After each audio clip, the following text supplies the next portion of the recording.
Welcome to Portals of Perception and to Current Openings episode 18. This is a special current openings, one we call the Open Heart Conversation. And I'm especially grateful, David, that we can have this conversation. Welcome. Hey, thank you, Aviv. Me too. I am especially grateful for that also, for reasons to be explained. Absolutely.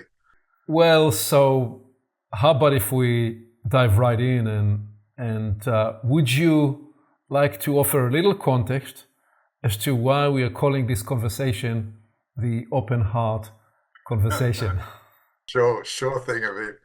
Uh, well, it goes back. It's been a few months since our last recording because something unexpected happened, which is I hadn't explained this to you, but I had a genetic heart condition which is called a bicuspid valve. Most people have three valves in their arterial system in their heart, but I only had two, and that causes a very often a need for some intervention later in life. I only found out about it a few years ago. So in the meantime, since our last call, I actually went in for open heart surgery to rectify the situation. So thus the open heart, the opening of the heart name, and well, first, very grateful to be here on the planet, and more to be explained. But that's a brief context as to the 3 month process that I've been engaged in, recovering from that. Yeah. Yeah, and the fact that you are here with the energy that you have and the capacities is just is a miracle in a way. And it's the day you went into the procedure, I was doing, the other people were doing, sitting doing my healing vigil and holding you in your thoughts, and it's extraordinary to have you on this side and now to share with us a story of your experience. So I think there is value in whatever it is that you feel that you can tell from your experience. Just in telling the story, there is wisdom and power and grace in the fact of being able to be the receiving end of a testimony of your experience. So whatever way feels right for you, please. Sure. And yes, it does feel like visiting another domain and then re-engaging with what I'm currently calling the river of life. So re-engaging in the process. It is like visiting or going somewhere else and then needing to reintegrate with the entire complex that the human is. So yeah, the actual happening was it was quite not unexpected but rapid. So the diagnosis of the narrowing of the heart valve happened quite quickly, and the doctor recommended doing something about it rapidly. I mean, just a bit of context. Usually, someone has about a 2 centimeter opening for their heart valve. Mine was down to zero point 0.7. So I asked him, how much longer would you give me? And he said, about 2 years.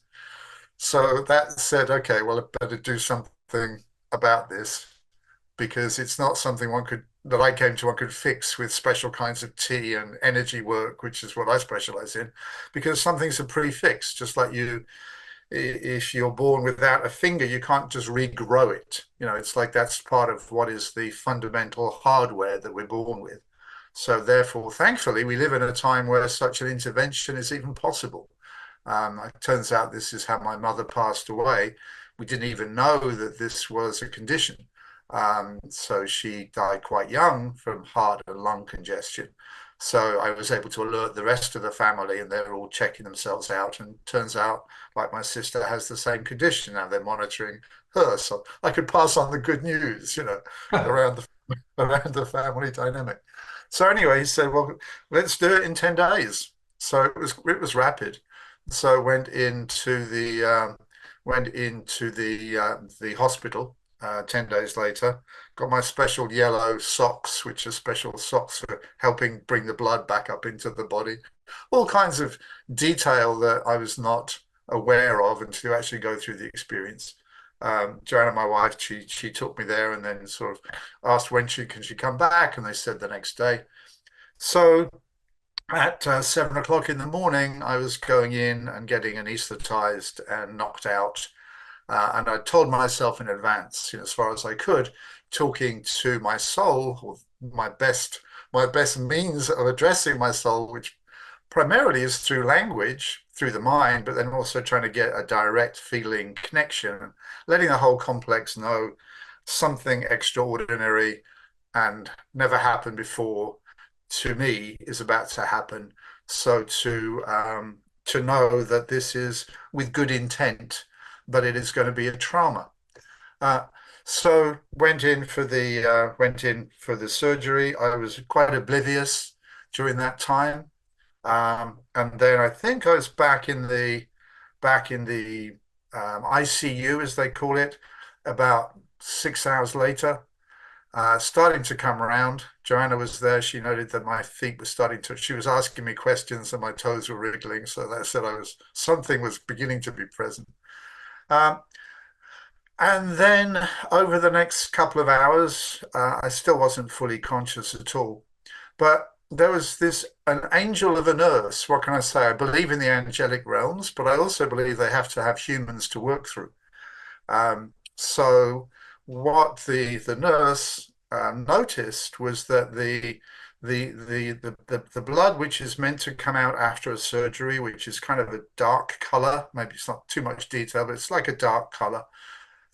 It had a brightness in it, and that she didn't like. That looked like arterial blood. So she watched it for a while, and then she thought, no, something has to be done. I'm not sure what's going on, but this isn't quite right. So the surgeon was just leaving. So, it's not easy to interfere at the level of surgeons, but he was on his way to his car, and she ran out and got him and said, "Oi, you need to please come back in because something isn't quite right here." So he came back. They tried to monitor what it could be for a while, and then he said, "No, we're going to have to get the whole team back together, and he's going to have to go back in again. We're going to have to redo the procedure." So I was unaware of this. Joanna, my wife, she got a phone call from the surgeon. She was feeling quite happy. She was sitting with our friend Lisa, who was happening to be in Florida at the time. So she was sitting, and the surgeon said, everything's good, everything's okay. And then she got another call saying, we have to take him back in. So I think she actually suffered more than I did in certain respects because she was now mentally aware that something was amiss, something was awry. Anyway, my only actual waking awareness during this time was I was coming around between the two procedures, so I was on a gurney, as they call it, and it was moving along very fast. I noticed because I could see the lights clicking overhead, and this voice going, "Emergency, emergency!" He's coding out. So I'm like, coding out. So later I discovered there's codes for everything in the hospital, and when there's no codes left, then you're gone, then you've kind of passed on, you're on the other side, you've died, right? So coding out is like a, a code for someone's about to pass. So that was the only bit I remember because the next thing I was back in the operating theatre, anesthetics, and then I woke up 7 o'clock the next morning. I thought it was 7 o'clock at night. It's like, oh, it's evening time, as I said to the nurse. She said, no, no, it's morning. You've been out. I was out for almost, in total, like 24 hours. But the actual procedure was double the time, which then also brought with it other interesting features, like 5 liters, or I think each bag has a liter, 5 bags of blood. So then there's reacclimatizing to the nature of the blood that's now in the system. All my blood markers when they measured them, they were all completely different. It was like a different, my iron level was down, cholesterol was down, certain things were normal, other things were not. And it's like there's 5 units of other people's blood in the system. And then interesting to discover what effects that might cause. So that nurse, when they did come around, and I learned what had happened, I was able to look at the nurse and just say, well, you saved my life. Because someone else told me, oh, she saved your life, this one. And I found out why, and it's like, yeah, she did. And she was nudged, she was moved to go and get the surgeon and bring him back instead of just saying, well, we'll leave it till tomorrow. If she'd left it till tomorrow, we wouldn't be having this conversation. So very grateful. I'm fundamentally um, grateful to be here, and that was the situation. And what had happened, just to explain, there was a very slight nick. Something happened in the surgery, or however it happened, but there was a very slight nick in my heart, and it was one stitch, just one stitch or Mm. suture to close it.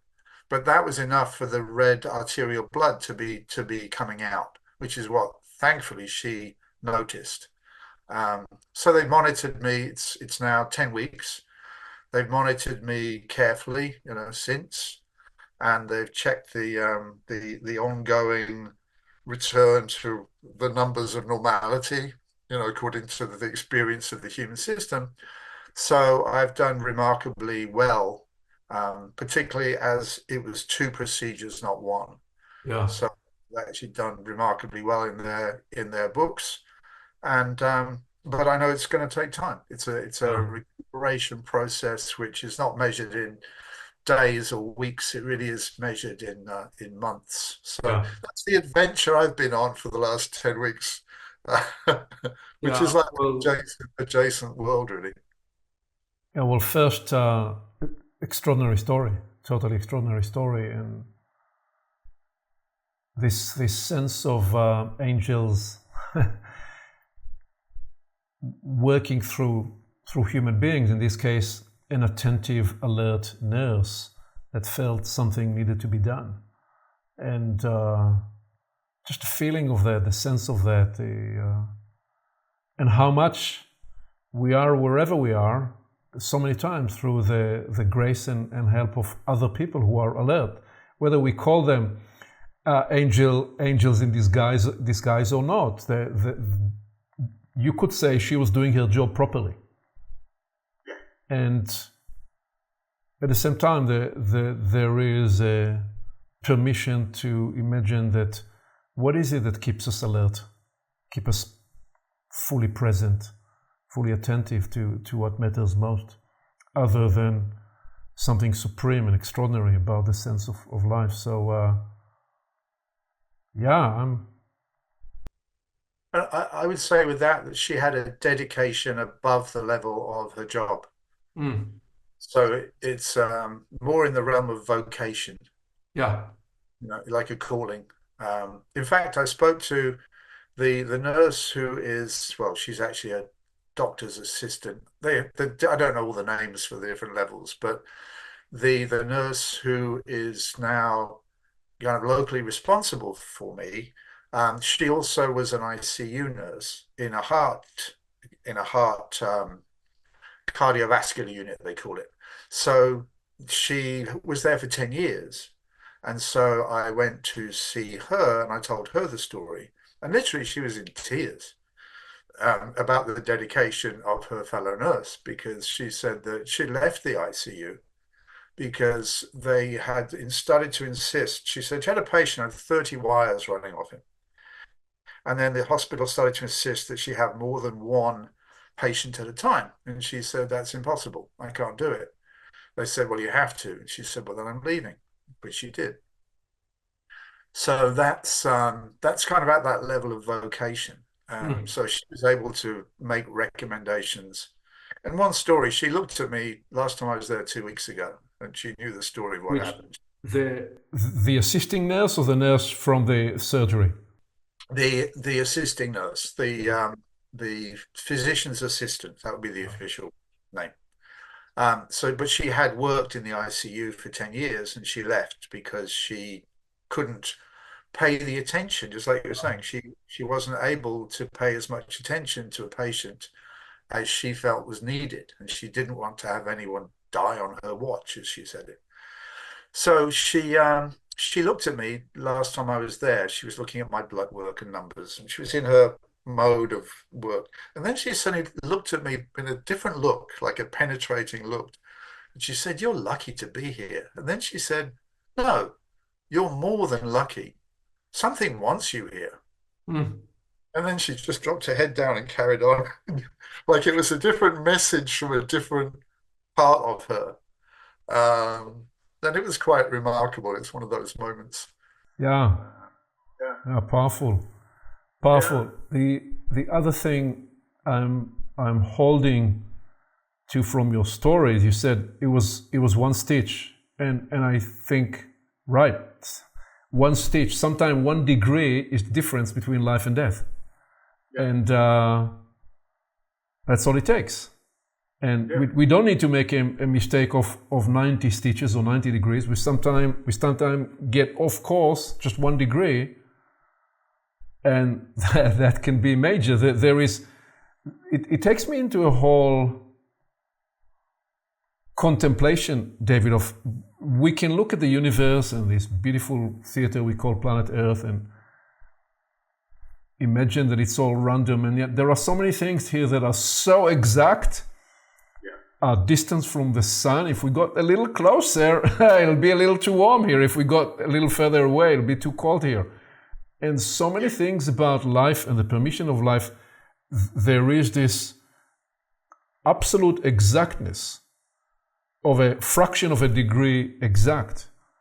And so what does it take for us when things are in our hands, in this case, a surgeon hand, and sometimes from the background that I come from, a pilot, yeah, 1 degree difference will get you, as we said in one of our earlier conversations, when you fly from Europe, will get you instead of to New York to Atlanta. So the fact that he needed to get back in and do a full second procedure for one stitch. It was the only way because you can't just do one stitch without the rest of the procedure. That's right. Yeah. You have to redo the 99% to put in one suture. Yeah. Thankfully, and thankfully, I'm Yeah. very grateful that the nurse having alerted him, he called the whole team back together, which meant everybody had to reassemble. That's like that's a lot of extra work. That's an extra 4 or 5 hours on top of what's already been. It's the full day. Everyone's going home, and it's like, no, recall, come back. We're doing this again. Well, and they did. Right. Yeah, powerful. Yeah. So we are inside the premise of current openings. Our main focus, main inquiry has been the human experience, the human predicament in the first place, and the human journey to overcome the predicament. You just overcame a major, in this case, a genetic condition. I'm curious if, as you reflect back, what comes to you as you think about the lessons? But even before, as you think about this, couple of things you mentioned earlier, which is, so there was a sense of first instructing, talking to your soul. We just started to publish portals into the soul, and you say talking with language, but talking with your intention of instructing the human system, your consciousness, your speaking to your brain, speaking to your body, speaking to your soul about something that's going to happen. What else would you say from the kind of intention, and what was it that you were messaging? Well, I was trying to send my mind, my consciousness, I'd say, to my heart, as an example, and so to let it know, which really is more a radiation. The words. One thing I've learned about words and it's really grown in the last few weeks, is how words mostly are used as terms of reference. So we say, oh, there's a tree, there's a hat, there's a mouse, there's God. We kind of say it's like a noun. But at the higher level, words are means of transmitting energy. Mm-hmm. But one can use language to make a transmission to one's organs. So that's part of the transmission pathway.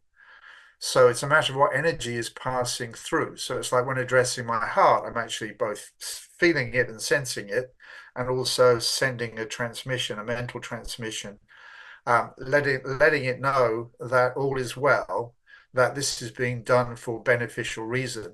Almost like talking or sending an emanation to a plant. People often have this experience, they're about to trim a plant or something. They'll talk to it. Well, the talk doesn't mean a thing to the plant, what's being said. But what does matter is the energy transmission that's flowing.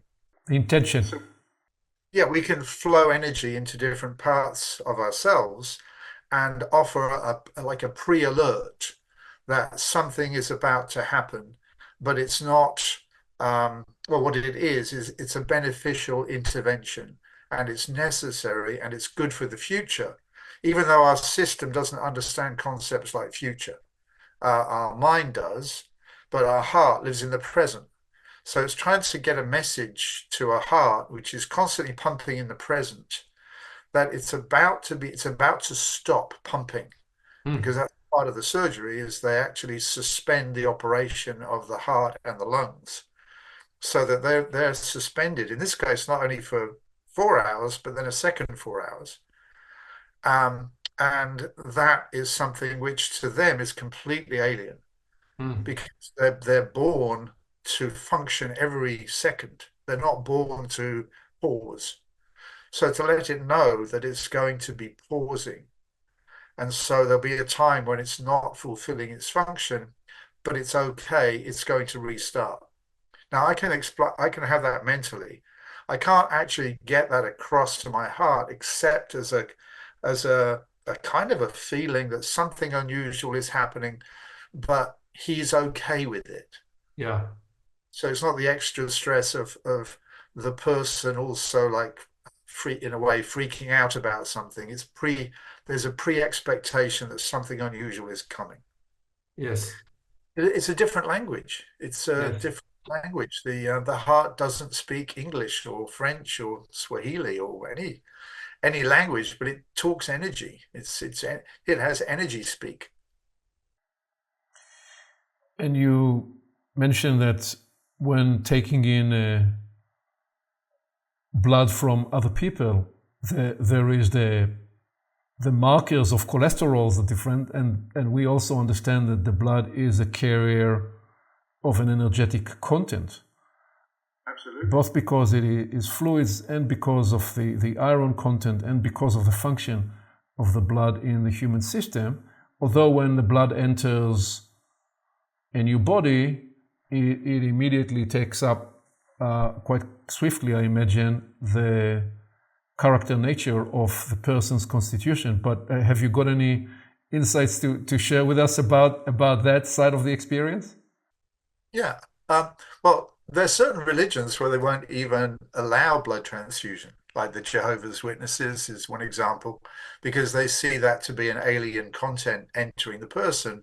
And then it's not able to be superimposed upon. I don't hold with that, thankfully, otherwise I wouldn't be here. Um, so what I see blood to be is a carrier, and there's obviously the physical constitution of the blood, the chemical constitution of it, what it carries. But the blood, when it enters, by the time it's been away from a human being for a period of time, it starts to lose what I call the astral content or astral energy or the energy that goes with that person.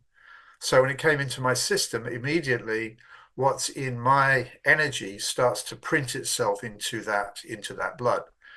Now that happens. I didn't notice another person's characteristics starting to appear through me. We hear stories about this with bone grafts and the like, where there is like another person wasn't smoking and now they're wanting cigarettes, this kind of thing. Nothing like that happened. There's simply the sense of not the regular level of energy that I'm used to Mm-hmm. and needing to absorb my complex needed to absorb a lot of the energy that might, for example, come into my thinking process or mental process or emotional process, so that there would be a time of absorption. it's still continuing right now. So I've noted sleep patterns are quite different. So it's like going into a sleep even in the afternoon, which I don't think of as regular sleep. It's like my complex is like we need extra energy for the healing process. When you use As the word complex, you're talking about the symphony, the orchestra of your many inner lives and how they communicate their energetic patterns. Yes. Yes, because it is so complex. I don't know when I get knocked out, and so my consciousness goes into no longer really being present, like with the anesthetic. Um, I'm not aware of all the things it's doing. Which part of the energy is going to reprinting the blood, which part of the energy is going to help knit the bones together, which part of the energy is dealing with the effect in the gastrointestinal system caused by the anesthetic. Unexpected results as well. You, Suddenly you have large amounts of gas. Just again, not too much graphic detail, but there's a lot of different parts that then need to reintegrate. And particularly if the heart and the lungs have actually stopped, their functions went over to a machine. And then for them to re-pick up and even I'd say reintegrate with where the rest of the system is now, because they've had a few hours of separation. So all of this going on at the same time, I don't have the intelligence to read. We put a word to it like healing, or he had open heart surgery, right? So these references get put to it, but then the actuality of the probably thousands, literally thousands of processes that are going on inside to get everything back into integration, so I can go forward as a life in an integrated fashion. That is something which is beyond my capacity to understand all of what's taking place inside my systems. Just like if I go on a daily basis, what our systems deal with, like our heart beating, our kidneys functioning, our cells being replenished. If we had to do all that consciously, we wouldn't make it past 30 seconds. You'd start a conversation, you'd forget to keep something working, you'd be gone. So creation looks after all that. Like you said, there's that finesse of detail. Creation looks after all of that for us. So we don't even have to think about it. And in that sense, we are part of the, as we called it, planetary program in an earlier current opening. So our planetary programs are preordained so that we don't have to fiddle with them or get them to work correctly. They are already preset and working, except in certain exceptional circumstances. And modern medicine, and of course, every traditional medicine from Chinese to Ayurvedic they've all been focused on trying to bring things back into harmony, Yeah. to make us hale. As the old expression, interesting, was hale, Hale. Like the word heal gets us back to hale. Being hale and hearty was to do with the whole thing being holistic or holistic. We're all integrated, working together, the mind can direct the rest of the body, the emotions are in tune. And we're born that way, but we tend to deviate from that condition. So the operative word, the word you used many times as you narrate the story, right at the beginning when you talked about reintegrating into the river of life, and you're describing that the entire experience of being offline and getting back online in terms of the heart and the lungs and the process of healing, that a central element of the process of healing is reintegration. Yes. And yes. I'm just staying with that appreciation that we are alive. The phenomena of life is a phenomena of the integration of so many different systems coming into a unified, harmonious operation. And when we suffer, when we struggle, when sickness or illness is some form could be viewed as some form of disintegration. And healing is a form of reintegration. And Yes. and you're describing that there are those, the large majority is not a conscious process, but rather is a natural automatic reintegration. There are those things you do to enhance, to facilitate, to boost your reintegration. What other reflections would you offer about this healing process, about the reintegration process? Well, one is how our human systems, they want to come into their original template. They want to, that's that reintegration. I actually read something. I've got it to handy, just one second. This is the reverse of reintegration. I just want to read it because I looked at what an MRI is, and I looked it up because I had various tests and everything. And this to me is just a remarkable testimony of what in a way is like an anti-integration exercise, which I hadn't realized was fundamental to an MRI. It's very short. It's just a little, I looked up what an MRI does, and this was what came up, through the reference system of Google and all that. It says the strong magnetic field created by the MRI scanner causes the atoms in your body to align in the same direction.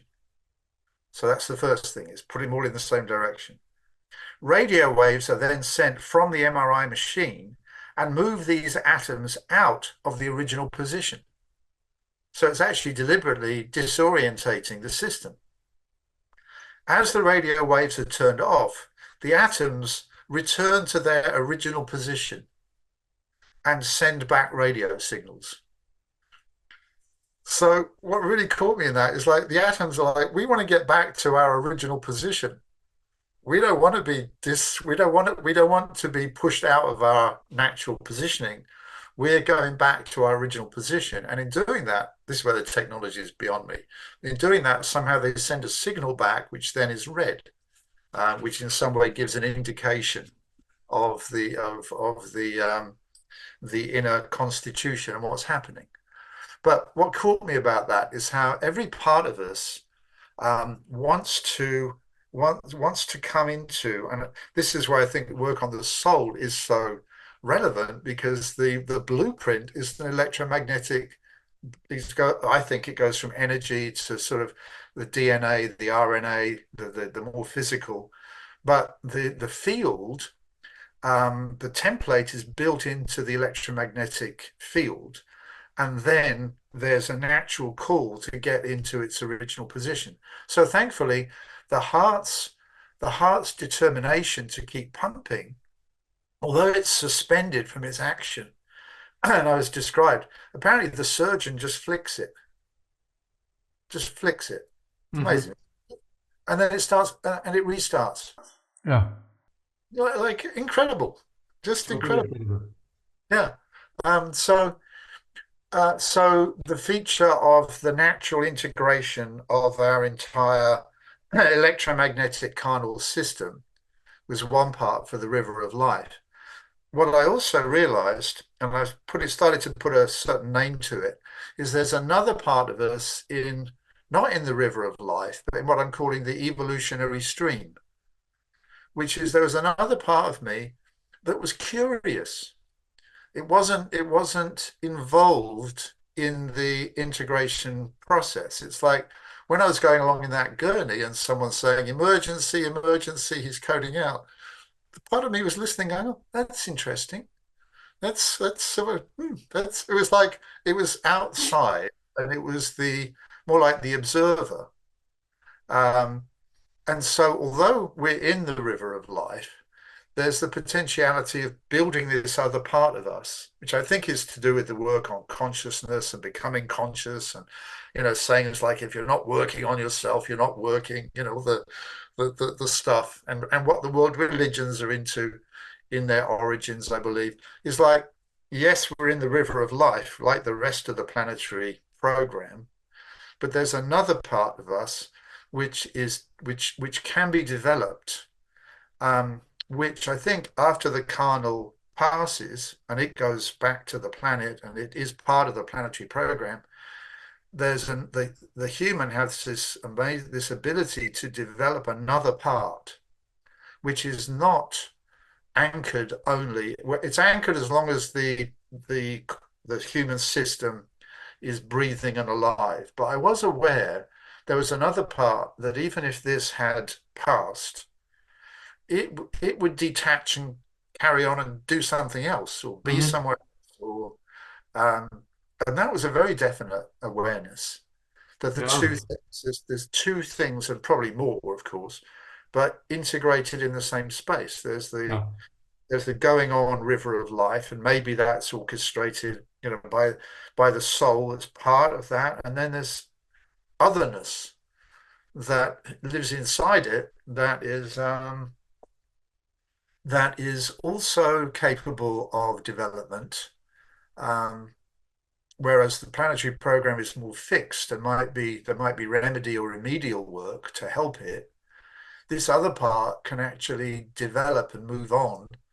And to me, this is where um, you know, terms that are known in the world, like an astral body, as an example, the idea of a near-death experience and something detaches, and people talk about astral bodies or astral forms, mental body, mental form, that they're not fixed inside the body. Mm-hmm.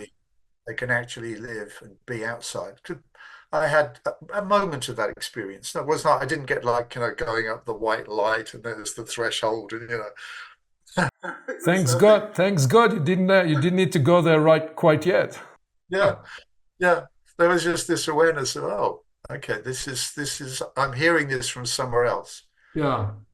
It's And then curious. also, It's curious even in how you describe the MRI technology that so what the MRI does is it interferes, it disrupts the soul orchestration because I'd suggested the fact that all the atoms, all the cells in the body are humming and using their own bioelectricity to create the feedback loops, that is part of the soul orchestration in the way we describe the three lives of the soul, including the one that keeps the system humming and alive. And that the MRI technology, what it does, it actually disrupts it and it gets its signal, its imagery from the return of the system to refine its natural harmonious position. And there it discovers there if something is not quite ready to return to its optimal position. So that in itself is fascinating. And yeah, you're describing those two streams, the river of life and the evolutionary stream. And the human is this extraordinary affair where these two streams come to work together. yes, yes. And there's no having that evolutionary stream without being in the river of life. And so to love both, really.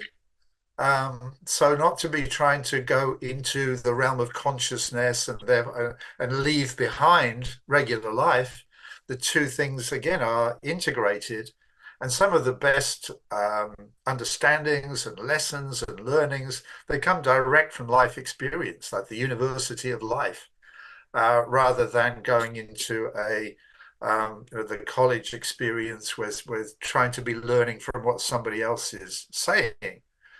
There's the experiential aspect. And I think that's part of what we're seeing shift in the world as well as the need for impressions, actual energies to go alongside references and well, we looked at it again in the Google fallacy, as you called it. Yeah. Well, just to pause with what you're saying, you are describing that what you call as the evolutionary stream emerges. It emerges. It emerges inside the river of life, not in another world. The two dimensions operate and stream inside a unified system. There is more to come back here to explore and produce higher resolution, but certainly for today, that would be a sufficient way to contemplate it, imagine it. Yeah. It would almost be, it's a bit cheeky, but we don't want to go to nirvana. We want nirvana to come to us whilst we're doing the washing up, whilst we're like that idea of chop wood, carry water, that one is actually engaged in the river of life, but one has at the same time a higher consciousness and a higher awareness that's active. So both things are happening at once. It's very easy, though, to get carried along in the river of life and and and lose consciousness within it, or become automated, become auto-responsive. And that was a So, very clear awareness. As I watched the nurses in the ICU and I saw people coming and going, and they were doing their sheets of paper and collecting all the information and bringing me, and bringing me 3 meals, right? Some of which I could eat, some of which was I couldn't handle all the food. But it's like there's another part of me because I was in that situation with being somewhat anesthetized. It's just looking from somewhere else and yeah. recognizing, oh, this is the ongoing, and they're doing, as you said, a job. And then there's that moment of something other. And I think vocation is a there's a different level, vocation, dedication. Someone connects into some other almost dimension, and then they can get moved by Yeah. uh, an angelic presence, like sort of something nudges them and they go, oh, and they respond rather than, oh, that's not in my program. I'm just doing what I'm told I should be doing. Um, So, so let me ask you this, David. Such a big part of your life, of your journey, has been a focus on development. The fact that, yeah, we have this automated system, and then there is the part that we can refine, develop. In everything you're describing, is there anything else you would offer by way of an insight from this edge experience about the human development journey? How is this experience informing you about the development prospect? pay attention. Pay attention to the river of life. Everything, the codings, the understandings, you could say the signature of creation. We've spoken about laws and the esoteric, but it's all it's all there. And so we don't take our consciousness and seek to separate it and go into some other domain and become blank. It's actually the more like everything is interesting, everything is fascinating, everything is worth looking at and exploring and trying to understand. And what are the actual laws by which this place works? And what are the connections through which it works? And we've been given this chance to kind of research, I'd say research God through the river of life. Because when we did a whole session about binary, when we see that the world tends to operate in a binary way, that tells us something about the design of creation. They showed me I had a CD, and on it showed the action of my lungs. They did a pulmonologist uh, test, and it actually showed the air coming in singularity, and then almost like magic breaking into two parts, going to one lung and the other. And it was like seeing a creation law at planetary level in process. Even I think of the humans, something comes in singular and it goes into clockwise and anti-clockwise. And it's right there in the river of life. The person doesn't need to try and go off into mindlessness or go into an empty space because the clues are all around us. But we become familiar, and so we miss the clues. And also we get so caught up in the need to fulfill certain obligations like earning a living, dealing with the economics. The world pushes us into a certain domain where we lose that natural childlike inquiry. Like the young child goes, where do I go when I die? Where did I come from? A child naturally has these kind of questions, and very often the world says, no, no, don't. That's not something that basically the giants can't answer that question. So they then say, Yeah. what do you want to be when you grow up? So, so what we need is here. There isn't something missing. Yeah. Can we Well, apply ourselves and do we pay attention to what's here? And I can only look at myself and go, well, how much of my life, even with all my work on development and talk on development and human development, how much of my life have I actually just been almost robotically just getting carried along by the planetary program without really paying attention to what's going on? And that is a fundamental human issue, I think. Yeah. Well, what is so inspiring and fortifying in listening to you is you talked about reintegration and how I'm experiencing, even in what you just said now, you have reintegrated this edge experience inside the core fundamentals, the reasonings of your life, the persuasions, the motivations, the core sentiments that guide your endeavor, and they flow through you in the river of life that is expressed through you, and this unique edge experience has now been integrated and is continuing to reintegrate itself in terms of the insights. So I'm ever so grateful that we're able to get the sense of this. Is there anything else as we come to close this conversation that you'd say that you have learned about yourself, you have learned or come to appreciate in a new way? Anything else you'd share as we come to close? Right. The fact of departure, inevitable departure, I would say, becomes more real. Like with this new heart valve, they said, well, it has a life of about 14 years. So it puts a timeline on things. It's like there's the illusion in the rest of the system is somehow we'll just keep going because that's the experience we have. So and this is where the idea of departure tends to get pushed away. And it brought it more soberingly real, that there'll come a day where that he's coding out will be simply the reality, and this consciousness will go somewhere else, and this human system will be returning to the planet. And so there's having that theoretically, and there's it coming closer to reality. Now, I'm not fixed on the 14 years. Yeah, and they can come in, they can get in and put another fresh valve there, can't they? Which they then, so these things are possible, but even just hearing definite timelines brings it closer to home.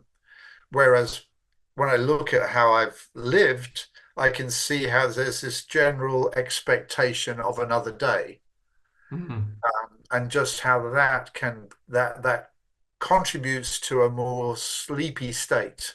Yeah. So that was an interesting. So hence the message. Hence the message. Yeah. Live every day as though it is your last day. Yes. And you're saying, pay attention. Yes. Pay attention. And it made sense of practices I've known about, like apparently Buddha recommended contemplate death every day. That was one of his recommendations. I think the Freemasons, when they go and they sit together and they contemplate the skull, what do they call it? Merry Mento, I don't say it quite right, but a reminder of death, So, but not to be morbid with it. It's not that at all. It's the certainty that then something further not only is possible, but is to be even anticipated and worked towards. So our life here is an in-between life in a way. I look at it now more as we're embryos. That's how I think of human beings.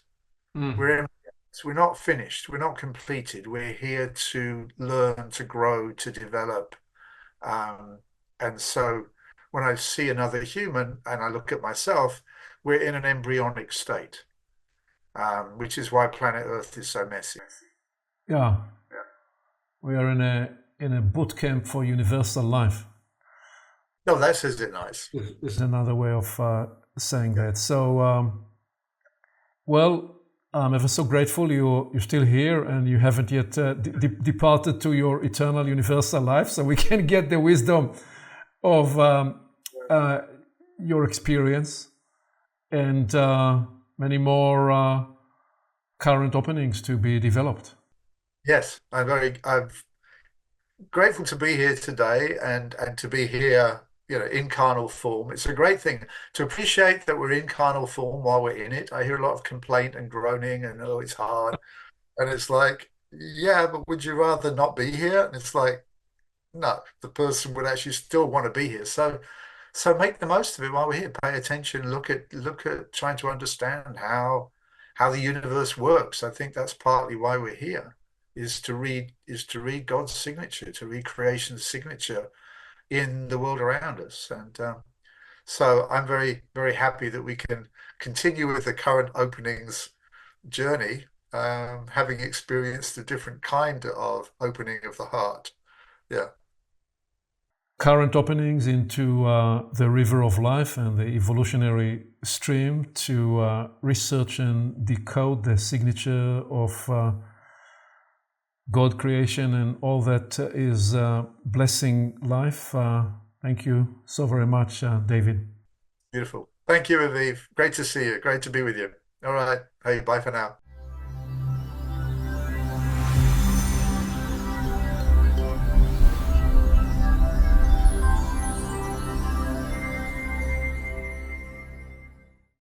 Along with our website at portalsofperception.org, Portals is also available on YouTube and on all podcast platforms, as well as social media. You can become an active member and join the conversation in community events. And you can help us get the word out by liking this content and by sharing it with your friends.